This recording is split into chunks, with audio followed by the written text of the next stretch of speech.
Magandang hapon mga kaibon, mga ka-Stanley Boy. So yan no, time check tayo, 6:23. Ayan no, at padilim na. Yun na yung araw oh. Mga kaibon no, tingnan natin yung kalapate kung nandito. At hindi siya dumating kanina dahil nga naubos ang oras natin ng 700 ang speed minimum. Ngayong hapon titingnan natin kung nandito siya. So yan mga kaibon no, wala yung ating kalapate. Iba ang nanditong kalapate. At dito rin silipin natin.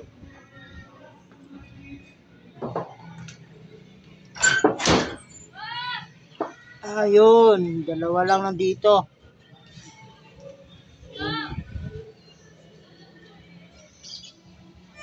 So, bali wala yung ating ibon na isinali sa Rojas Mindoro. Ayan yung ano, padilim na, wala pa yung ating kalapate. Kawawa naman yung ating ibon. So, bali maraming nag-clock pero dalawa lang ang pumasok sa clocking. 700 ang speed at saka 800. Abangan na natin bukas mga kaibon. Ito mga kaibon, mga ka-Stanley Boy, yung aking kalapate ano, dumating siya oh. Alas 9:24 mga kaibon. May chance pa tayo para sa masbate. Ay mga kaibon oh. Yung aking kalapate dumating. Grabe mga kaibon. Inuwian ako ng aking kalapate. Ayan oh. Grabe, gutom na gutom. Grabe tong ibon na to. Napakatibay ng homing instinct niya. May tama to mga kaibon, may salpok. Pero ayan siya oh, gutom na gutom mga kaibon. At andyan pa yung kanyang sticker oh. Ayan oh. So bali kaklak lang natin siya mga kaibon ano. Para makita nila na na-clock natin. Time check tayo mga kaibon, ayan oh. Bali 9:36 o 36 na no. Bali yung kalapati natin mga kaibon, ayan no. Si Light Checkered mga kaibon. Ay, ito siya oh, ayan no. Si Light Checkered Salpok, ayan. Nakawi po siya no, galing ng Rojas Mindoro. At na-clock natin siya ng 9:35. Ito yung kanyang sticker oh. Yan mga kaibon oh. Ayan siya oh. At gutom na gutom. Thank you Lord at pinawi mo yung aking kalapate.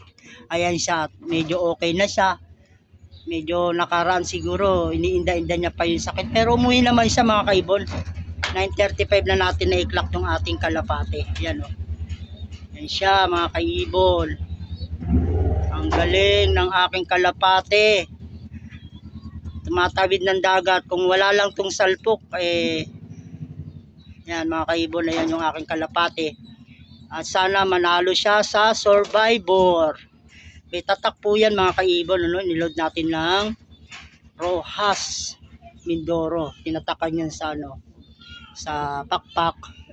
Tapos yung sticker niya yan oh, may double na yellow para hindi matanggal. Yan siya oh. Yan mga kaibon oh. At bibigyan natin siya ng pang recover niya no. Protolite solution yan mga kaibon na may halong Dobitron. At ito yung kalapati ko. Ayan siya. Sana ayan o. Napakabait na kalapati. Inuwian ako. So bali painumin muna natin siya. Ayan mga kaibon.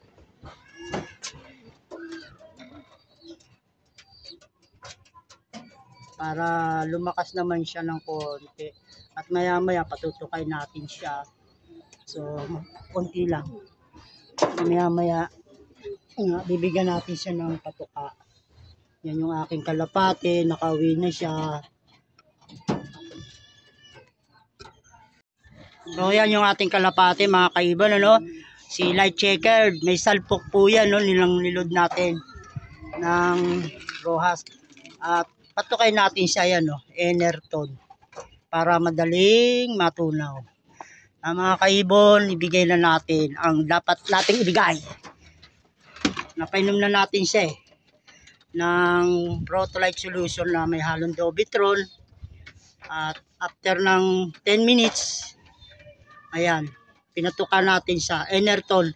Kasi yung Enerton malambot lang to, pag nabasa ng tubig yan, sigurado tunaw agad yan, maabsorb agad niya ng katawan niya.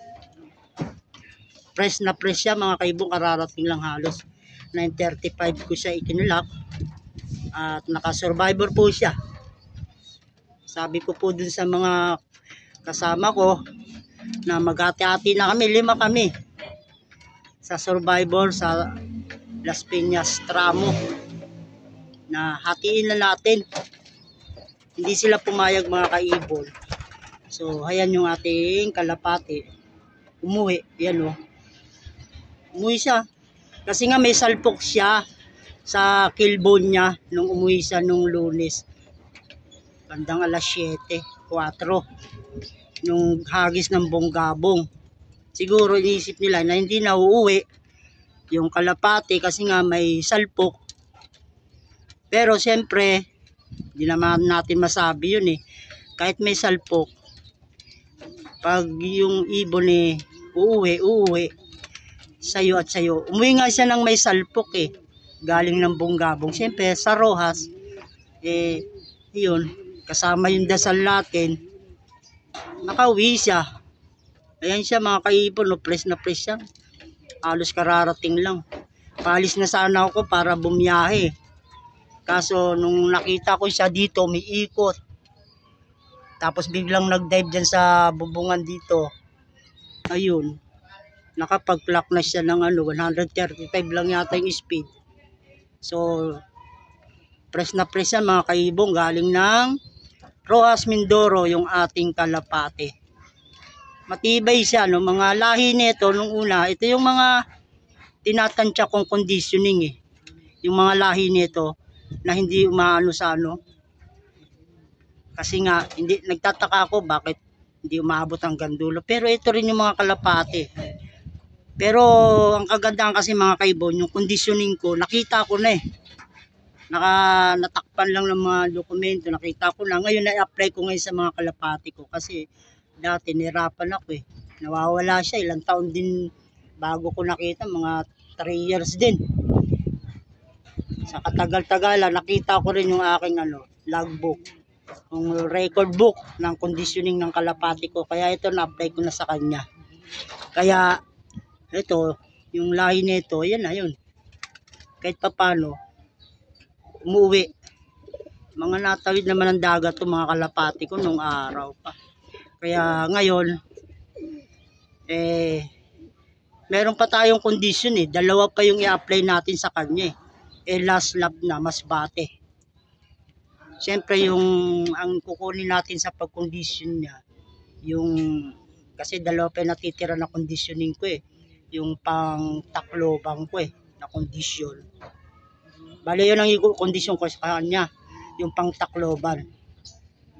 So last neto loading masbate.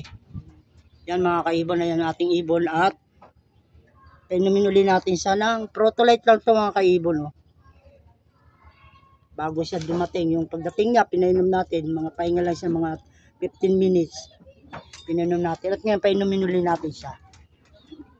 Dobitron yan, yung Protolyte na dalawa kong Dobitron yan. Yung tubig niya pinatiin at uminom na naman So bali yan, maganda yan mga kaibon, dahil yung patuka Enerton madaling matunaw. So makaka-relax na yan siya mga kaibon. At ayun yung ating kalapati, makakapag-relax na yan siya ngayon. So yun mga kaibon, mga Stanley Boy, hanggang dito na lang yung aking munting video. At maraming salamat sa panonood. At God bless sa inyong lahat. Bye bye.